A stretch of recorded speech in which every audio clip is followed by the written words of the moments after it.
Apa yang sebenarnya diperlukan untuk menghentikan Presiden Rusia Vladimir Putin dari melanjutkan perang di Ukraina?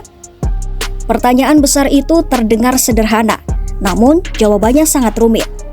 Setelah bertahun-tahun konflik, ribuan korban jiwa, dan dampak global yang luas, tanda-tanda berakhirnya perang masih belum jelas. Justru sebaliknya, sejumlah analis menilai posisi Putin saat ini terasa semakin menguntungkan. Vladimir Putin dikenal sebagai sosok yang dingin dan penuh perhitungan. Namun, satu hal yang sulit ia sembunyikan adalah emosinya. Dalam sejumlah pertemuan dengan utusan asing, termasuk dari Amerika Serikat, Putin terlihat memancarkan kepercayaan diri tinggi.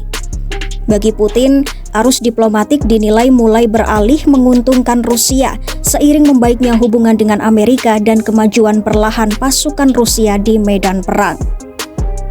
Sejumlah analis menilai Putin saat ini tidak memiliki insentif kuat untuk mundur. Tuntutannya tetap besar, yaitu pengakuan internasional atas wilayah yang diduduki Rusia, pengurangan drastis militer Ukraina, serta jaminan Ukraina tidak akan bergabung dengan NATO.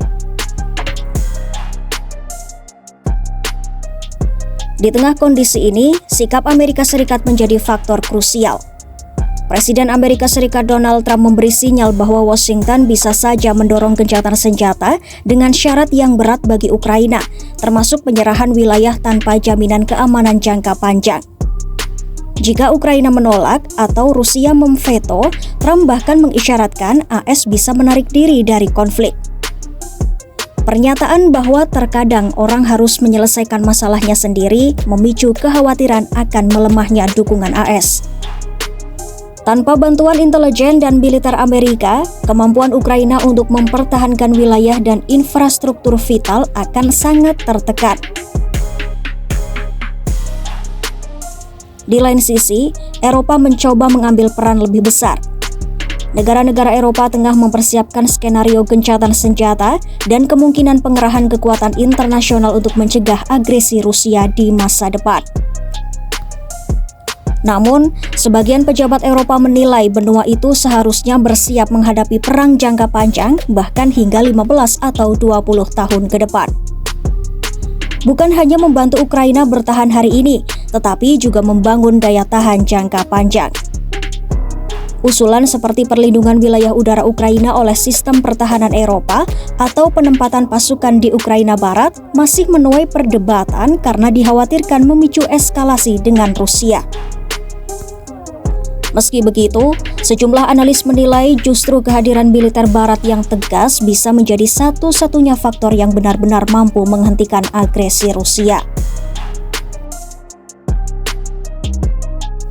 Meski Rusia terus bergerak maju, kemajuannya dinilai mahal. Menurut sejumlah laporan, Rusia hanya merebut sebagian kecil wilayah Ukraina tahun ini dengan korban jiwa mencapai ratusan ribu. Sebagian diplomat Barat bahkan menduga laporan militer Rusia kepada Putin terlalu dilebih-lebihkan. Sementara itu, Ukraina dinilai masih memiliki salah satu kekuatan militer paling berpengalaman di Eropa. Namun, kelelahan pasukan, keterbatasan personel, dan panjangnya garis depan menjadi tantangan serius bagi Kiev. Ekonomi Rusia memang tertekan. Inflasi tinggi, suku bunga melonjak, pertumbuhan melambat, dan defisit anggaran meningkat. Namun, sanksi sejauh ini belum cukup mengubah kalkulasi Kremlin.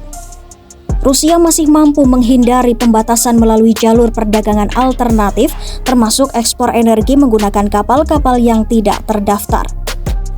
Sejumlah pakar menilai Barat perlu berhenti setengah-setengah. Embargo penuh terhadap minyak Rusia dan sanksi sekunder terhadap negara pembeli dinilai bisa memberi tekanan nyata, meski resikonya besar bagi ekonomi global. Di lain sisi, Ukraina meningkatkan serangan jarak jauh ke wilayah Rusia, menargetkan fasilitas energi dan industri militer. Puluhan kilang minyak Rusia dilaporkan pernah diserang. Meski merusak, para analis memperingatkan bahwa serangan ini bukan solusi ajaib. Bahkan, serangan terlalu jauh beresiko memperkuat narasi Kremlin bahwa Ukraina adalah ancaman besar yang harus dihancurkan. Masih ada harapan melalui diplomasi. Beberapa analis percaya Putin mungkin menerima jalan keluar jika ia bisa mengklaim kemenangan di dalam negeri. Skenarionya, gencatan senjata di garis depan, wilayah demilitarisasi tanpa pengakuan teritorial formal. Namun, kesepakatan semacam ini menuntut keterlibatan aktif Amerika Serikat dan tekanan diplomatik besar terhadap Rusia. Satu faktor penting lainnya adalah China. Presiden Xi Jinping termasuk sedikit pemimpin dunia yang benar-benar didengar Putin. Rusia juga bergantung pada pasokan barang dwiguna dari China. Jika Beijing memutuskan perang ini merugikan kepentingannya, pengaruh China terhadap Kremlin bisa sangat besar. Namun untuk saat ini, China tampak nyaman dengan situasi di mana perhatian AS teralih dan Barat terpecah. Sejumlah analis menilai, untuk saat ini Vladimir Putin yakin waktu berpihak padanya. Semakin lama perang berlangsung, semakin lelah Ukraina, semakin terpecah sekutunya, dan semakin besar pula wilayah yang bisa direbut Rusia.